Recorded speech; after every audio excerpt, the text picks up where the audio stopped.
to both the American delegation and to the Chinese business representatives here. Your discussions greatly strengthen our partnership and provides a critical bridge between our business community and yours, and thank you for that. During my time in Beijing, President Xi and I have had several conversations about our common goals and interests. Beyond that, we talk often.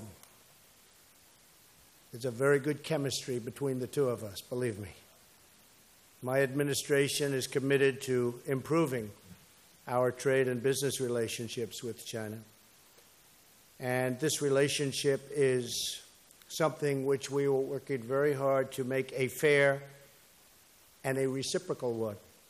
Trade between China and the United States has not been, over the last many, many years, a very fair one for us. As we all know, America has a huge annual trade deficit with China, a number beyond anything what anybody would understand. This number is shockingly hundreds of billions of dollars each year. Estimates are as high as $500 billion a year. We must immediately address the unfair trade practices that drive this deficit, along with barriers to market success. We really have to look at access, forced technology transfer, and the theft of intellectual property, which just by and of itself is costing the United States and its companies at least $300 billion a year. Both the United States and China will have a more prosperous future if we can achieve a level economic playing field. Right now, unfortunately, it is a very one-sided and unfair one. But I don't blame China.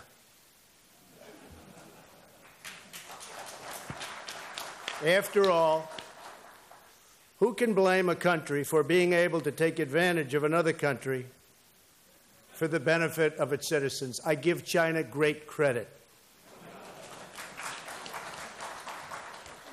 But in actuality, I do blame past administrations for allowing this out-of-control trade deficit to take place and to grow. We have to fix this because it just doesn't work for our great American companies, and it doesn't work for our great American workers.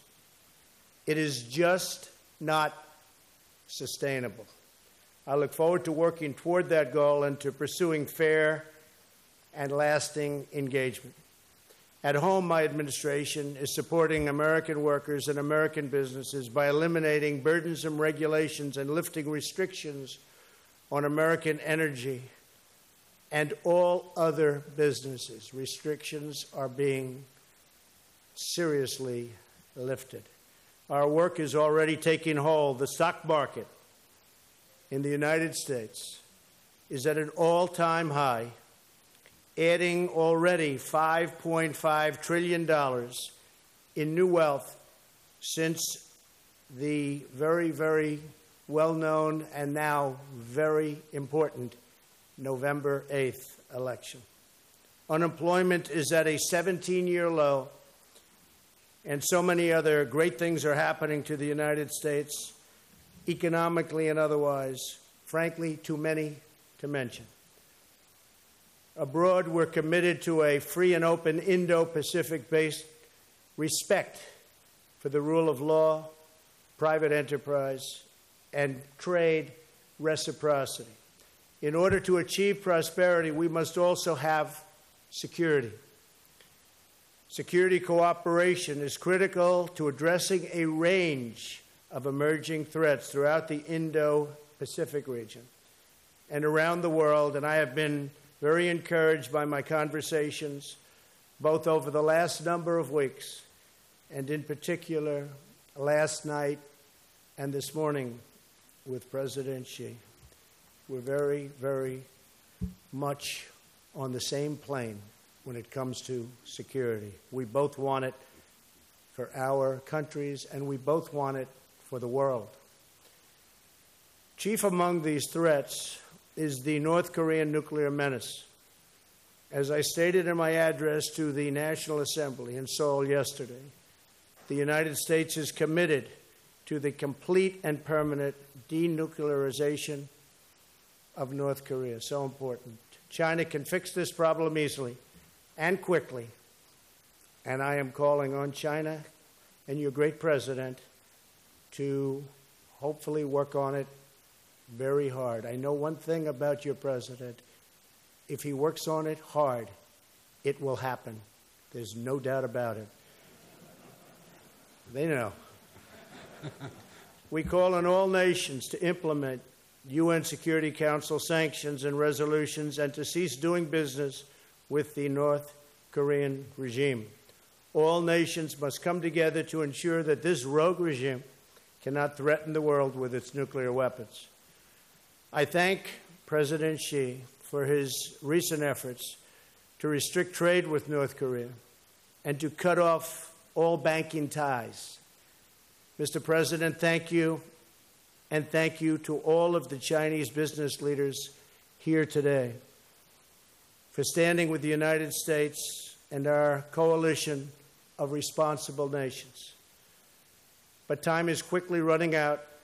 We must act fast, and hopefully China will act faster and more effectively on this problem than anyone. I'm also calling on Russia to help rein in this potentially very tragic situation.